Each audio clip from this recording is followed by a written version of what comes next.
Hi, time for Sunday chat. So I've got a couple of topics.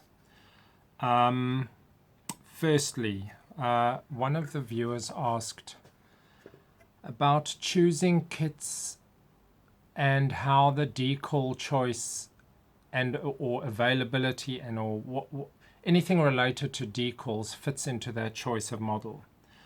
Now for me, the bulk of my model choices, and sometimes to my detriment, I ignore the decal quality and options because I'm more focused on the kit. And one of the examples of that is Academy, especially early Academy, 90s and I guess 2000s, I'm not sure, I don't know all the years, but the early Academy decals were badly colored, badly shaped, minimalist. You could apply them, and I guess for a kid it would work, not putting much scrutiny on what's happening there. But that would be an example of where a great kit, a nice kit, especially in relation to the year that it was released, but you'd have to be doing something else about decals. There are other examples, but I would still choose the kit. So even with that bad decal choice, I would still build it because my main focus is on the build. And when it comes to the decals, well, if I don't have an option, I guess it's just going to hang around in a state of no markings until something becomes available. I sometimes mention that I like a particular box art very much and that I really want to do it in that scheme. And often the decals in those particular boxes, even if they're old Airfix, are still pretty usable mostly. So there I have chosen the kit because of the scheme, or at least I like it that much more because of the scheme and the markings. But do I actually go out and choose a kit just because of the scheme? And I'd have to say that the answer for me is mostly no. So, I think there are modelers who do that, especially where they release, with Spitfires in every variant and marking option possible. I guess a number of jets, F-16s have so many variations, and numerous other kits, ME-109s, I guess, where you have so much option, so you can choose because you like a particular scheme. And I guess, but if that manufacturer is offering so much variation, they've probably got the decals right. So that's great. There's nothing wrong with choosing a kit because you like the scheme and you like the decals very much. But what if you like a particular scheme, like I'm saying, back to the Academy option, or any option, I guess, where great kit, but you want to do another scheme. I don't really like spending on aftermarket decals. Here and there it sort of is good and it is required, but it starts adding so much value to the kit with the cost of decals and the cost of shipping those decals. So I have done so, but it's not something that I regularly do. But there's nothing wrong with searching up the particular decals that you really like, or looking out for them on second-hand sales. So yeah, I don't have any magic solutions there. Sometimes you really like a particular scheme, but it's just not available. I did recently, when I say recently, within the last 5 years or so, order a number of decal sets, or probably eight or so, and paid the higher shipping. for aircraft that were absolutely not available in those schemes, not available at all.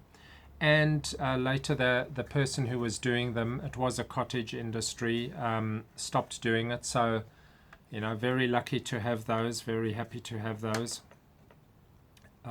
So I suppose, you know, if you absolutely love a particular scheme, go ahead, get the decals, and then you can do the kit that you really want to do. Okay, so that was that one. In relation to fixing the tiger moth, I just wanted to mention something about brass. So the brass rods, which are available in model shops, hobby shops, you get on occasion a redder variant, and it's not copper.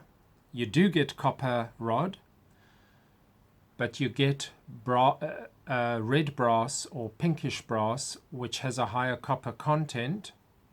It's also a bit harder, I think. The ones that I've got, if you feel the flexibility, the rod is for the same thickness, appears to be a little bit more rigid.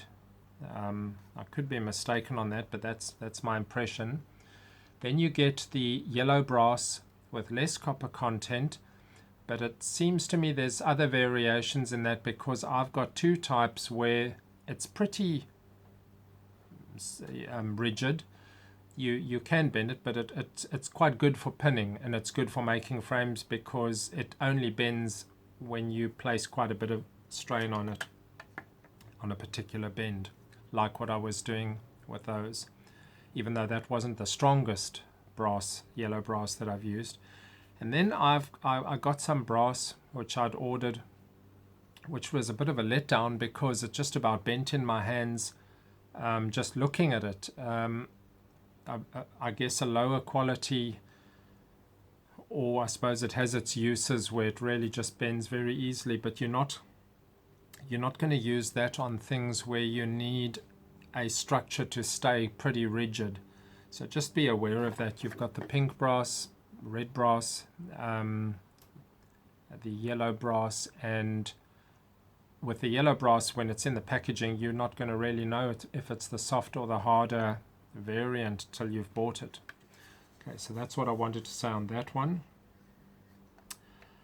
I still haven't found my little phantom piece, but I will say that while working on that phantom, it's one of those aircraft that you just, or one of those topics that you get into and you really enjoy the topic, and as such I have decided to get a 1/32 Tamiya Phantom.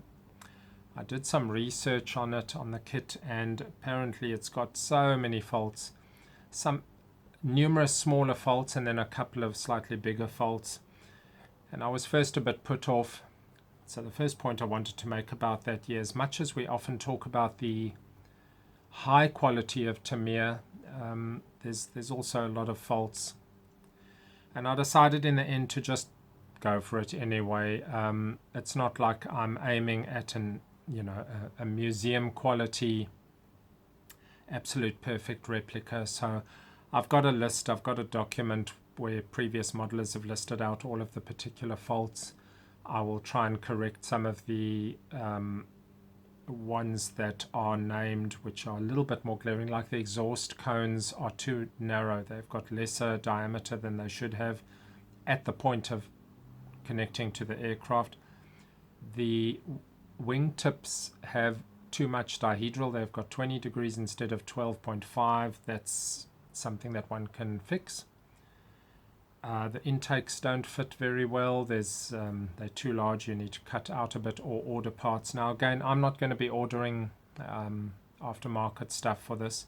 I just want to build a nice 1/32 Phantom, because I haven't done a 1/32 jet in many years, maybe 8 years or so, and the last one that I did was a Revell anyway. So it'll be good to do a sort of a nicer quality Tamiya even with its faults. So I have ordered that. That'll come in, I guess, a month or more. and I want to do it undercarriage up. So even though it's interesting, you know, when you buy a bigger kit, you feel like not using as many of the parts as what were given to you is like almost a bit of loss of your value. But I do want to do this one specifically for the very good looking airframe that it has. So I want to do it in flight. It has no shelf space on my shelves anyway, so that's one's going to go. We'll see. Probably not on a stand, probably hanging from the ceiling, but we'll look at that. But undercarriage up, I haven't decided whether weapons on or not. That'll be the Vietnam paint scheme. So you can give your comments, or what do you think, weapons on or just clean airframe. I am working on this. I glued these two wing halves together today. That's this Shackleton, Old Frog Shackleton.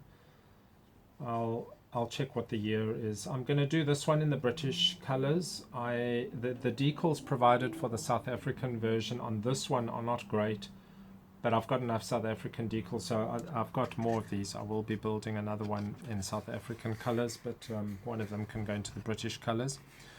So I was gluing these two large wing halves together, and although I have done a talk on larger half gluing, it is still quite a tricky thing to ensure that you get a dead straight leading edge, trailing edge, although this one joins within there.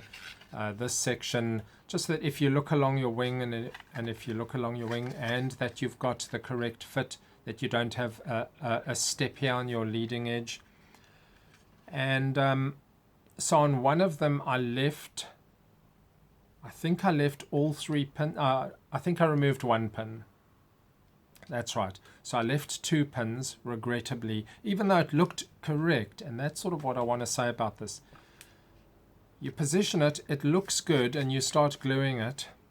And then when I got to the second wing, I just took them all off. And the reason for that is that, so as this is drying and you're really looking at it in detail, and you're trying to, you place a little bit of bend in it, it's now going against those pins. So you're now placing stress, and it's stopping you from being able to warp, to just get a slightly more perfect straight wing.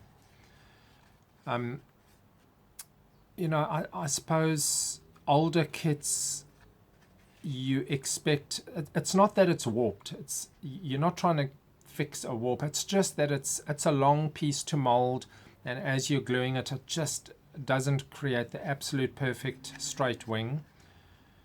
And if you have the pins that are slightly, I mean ever so slightly not correct, that just stops you from being able to correct it as well. So I think the best in the end is just always, you hear it often enough, just take off the pins and sit and eyeball it the whole time as you're drying it out. So they came together quite well. I did have to sit and put pressure, and some parts were pulling off a little bit, and did a whole bunch of cleaning first. Cleaned D-bird, made sure the edges were all nice. I even sanded down at least half the value of half the height of the all the rivets.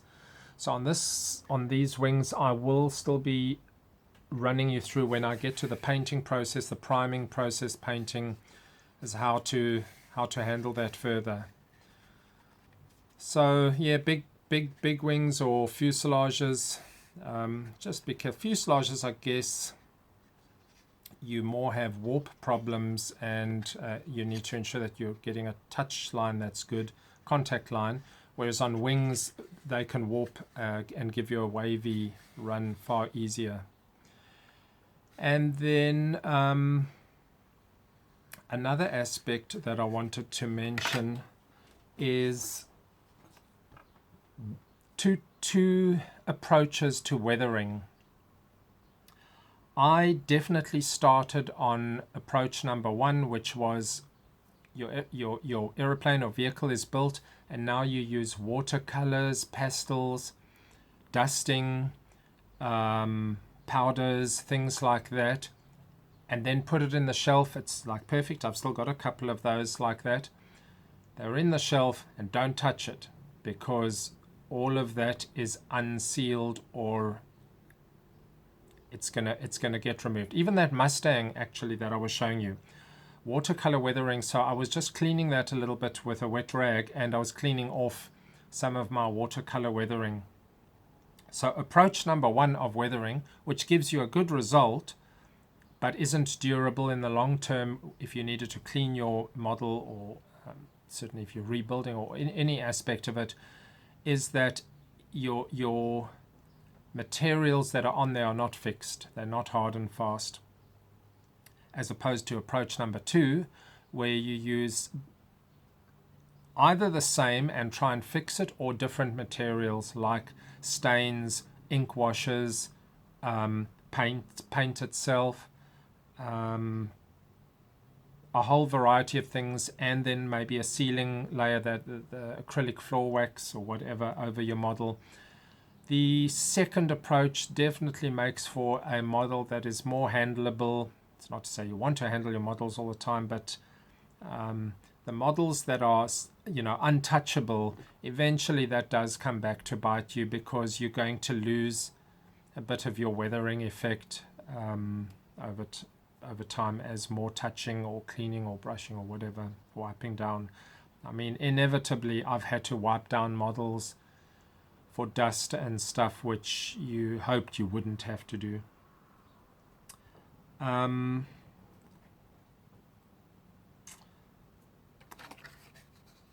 The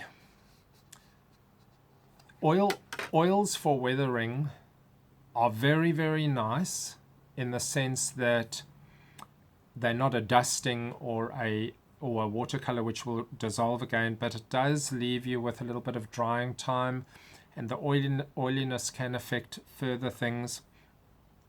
So, I mean, use some paint mules and try out varieties of things, including the next layer spraying, and see which things are going to work for you. But try and head towards a more durable finish.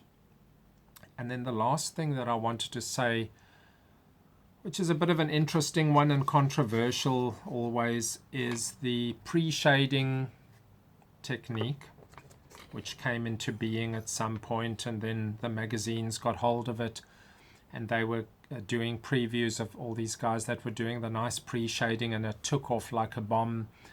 And to this day, it's a huge thing. Everyone's, you see pre-shading everywhere you look. The black lines all over the thing before they do the paint layers, so that you've got your blackened panel lines coming through.